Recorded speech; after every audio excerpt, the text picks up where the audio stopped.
সূরা আল মুলক, মক্কায় অবতীর্ণ, আয়াত ৩০, রুকু ২। বিসমিল্লাহির রহমানির রহিম।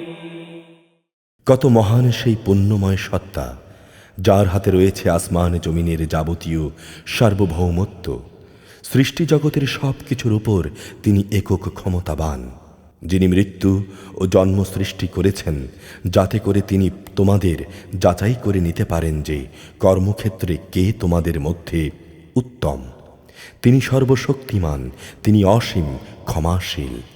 যিনি ৭ আসমান বানিয়েছেন, একটার উপর আরেকটা স্থাপন করেছেন, অসীম দয়ালু আল্লাহ তাআলার নিপুণ সৃষ্টির কোথাও তুমি কোনো খুঁত দেখবে না। আবার তাকিয়ে দেখো তো, এর কোথাও কি তুমি কোনো রকম ফাটল দেখতে পাও? অতঃপর তোমার দৃষ্টি ফেরাও নভমণ্ডলের প্রতি, আরেকবার তোমার দৃষ্টি ফেরাও, দেখবে তোমার দৃষ্টি ব্যর্থ ও ক্লান্ত হয়ে তোমার দিকেই ফিরে আসবে। নিকটবর্তী আকাশটিকে দেখো, কিভাবে প্রদীপে মালা দিয়ে আমি তাকে সাজিয়ে রেখেছি। ঊর্ধ্বলোকের দিকে গমনকারী শয়তানদের তাড়িয়ে বেড়ানোর জন্যে এ প্রদীপগুলোকে আমি ক্ষেপণাস্ত্র হিসেবে সংস্থাপন করে রেখেছি। চূড়ান্ত বিচারের দিন এদের জন্যে জ্বলন্ত অগ্নিকুণ্ডলীর ভয়াবহ শাস্তির ব্যবস্থাও আমি যথাযথভাবে প্রস্তুত করে রেখেছি। এত নিদর্শন সত্ত্বেও যারা তাদের মালিককে অস্বীকার করেছে, তাদের জন্য রয়েছে জাহান্নামের কঠোরতম শাস্তি। জাহান্নাম কতই না নিকৃষ্টতম স্থান।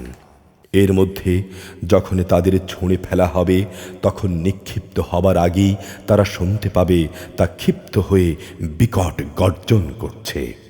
মনে হবে তা যেন প্রচণ্ড ক্রোধের কারণে ফেটে দীর্ণ বিদীর্ণ হয়ে যাচ্ছে। যখনই একদল নতুন পাপীকে সেখানে নিক্ষেপ করা হবে, তখনই তার প্রহরীরা তাদের জিজ্ঞেস করবে, এ আযাবের কথা বলার জন্যে তোমাদের কাছে কোনো সাবধানকারী কি আসেনি? তারা বলবে, হ্যাঁ, আমাদের কাছে আযাবের সাবধানকারী নবী রাসূল এসেছিল, কিন্তু আমরা তাদের মিথ্যা প্রতিপন্ন করেছি। আমরা তাদের বলেছি, এ দিন সংক্রান্ত কোনো কিছুই আল্লাহ তাআলা নাজিল করেননি, বরং তোমরা নিজেরাই চরম বিভ্রান্তিতে ডুবে আছো। তারা বলবে, কত ভালো হতো যদি সেদিন আমরা নবী রাসূলদের কথা শুনতাম এবং তা অনুধাবন করতাম, তাহলে আজ আমরা জ্বলন্ত আগুনের বাসিন্দাদের মধ্যে গণ্য হতাম না। অতঃপর তারা নিজেরাই নিজেদের যাবতীয় অপরাধ স্বীকার করে নেবে। ধিক্কার জাহান্নামের অধিবাসীদের উপর।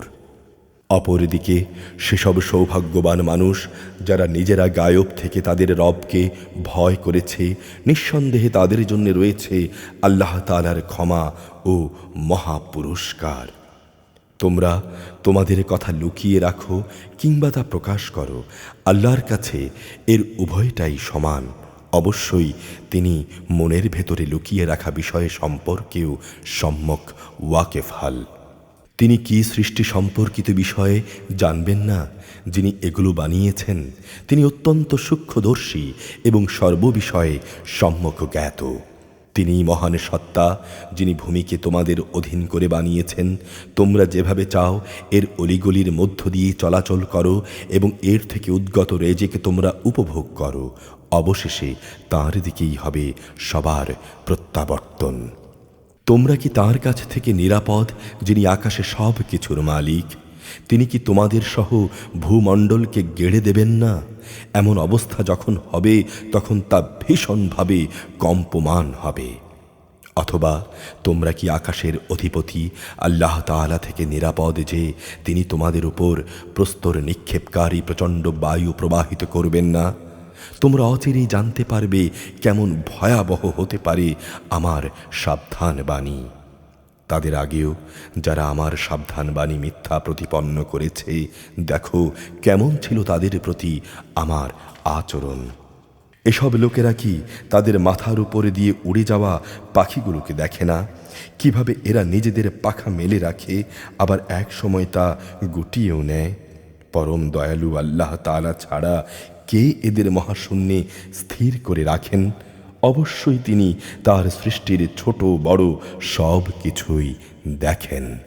বলতো, তোমাদের মধ্যে এমন কে এখানে আছে যার কাছে এমন একটি সৈন্যবাহিনী আছে যা দিয়ে তারা অসীম দয়ালু আল্লাহর বিরুদ্ধে তোমাদের সাহায্য করবে?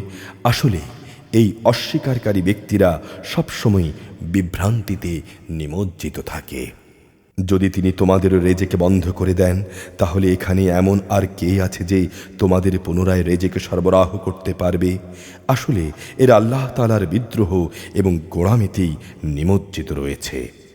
যে ব্যক্তি জমিনে উপড় হয়ে মুখে ভর দিয়ে চলে, সে ব্যক্তি অধিক পরিমাণে হেদায়াত প্রাপ্ত, না যে ব্যক্তি স্বাভাবিকভাবে সঠিক পথ ধরে চলে সে বেশি হেদায়েত প্রাপ্ত। হে নবী, তুমি বলো, হ্যাঁ, তিনি তোমাদের পয়দা করেছেন। তিনি তোমাদের শোনার ও দেখার জন্যে কান এবং চোখ দিয়েছেন, আরও দিয়েছেন চিন্তা করার মতো একটি অন্তর, কিন্তু তোমরা খুব কমই এসব দানের কৃতজ্ঞতা আদায় করো। তুমি বলো, তিনি এ ভূখণ্ডে তোমাদের সর্বত্র ছড়িয়ে রেখেছেন, আবার একদিন চারদিক থেকে তাঁরই সম্মুখে তোমাদের সবাইকে জড়ো করা হবে। তারা বলে, তোমরা যদি সত্যবাদী হও তাহলে বলো কবে এটা সংঘটিত হবে। তুমি বলো, এ তথ্য তো একমাত্র আল্লাহ তাআলার কাছেই রয়েছে, আমি তো একজন সুস্পষ্ট সাবধানকারী মাত্র। যখন সত্যি সত্যি এই প্রতিশ্রুতিটি তারা সংঘটিত হতে দেখবে যারা দুনিয়ায় একে অস্বীকার করেছিল, তখন তাদের সবার মুখমণ্ডল বিকৃত হয়ে যাবে এবং তাদের তখন বলা হবে, এ হচ্ছে সেই মহাধ্বংস যাকে তোমরা পেতে চাইতে। তুমি বলো, তোমরা কি এই কথা ভেবে দেখেছ যে আল্লাহ তাআলা যদি আমাকে এবং আমার সঙ্গী সাথীদের ধ্বংস করে দেন কিংবা ধ্বংস না করে তিনি যদি আমাদের উপর দয়া প্রদর্শন করেন, এই উভয় অবস্থায় কিন্তু আল্লাহ তাআলাকে যারা অস্বীকার করেছে তাদের এই ভয়াবহ আযাব থেকে কে বাঁচাবে? তুমি বলো, হ্যাঁ, সেদিনে বাঁচাতে পারেন একমাত্র দয়াময় আল্লাহ তাআলাই। তাঁর উপর আমরা ঈমান এনেছি এবং আমরা তাঁর উপরই নির্ভর করেছি। অচিরেই তোমরা জানতে পারবে আমাদের মধ্যে কে সুস্পষ্ট গোমরাহের মাঝে নিমজ্জিত ছিল। হে নবী, তুমি বলো, তোমরা কি ভেবে দেখেছ তোমাদের এই পানি যদি কখনো উধাও হয়ে যায়, তাহলে কে তোমাদের জন্যে এ পানির প্রবাহ ধারা পুনরায় বের করে আনবে?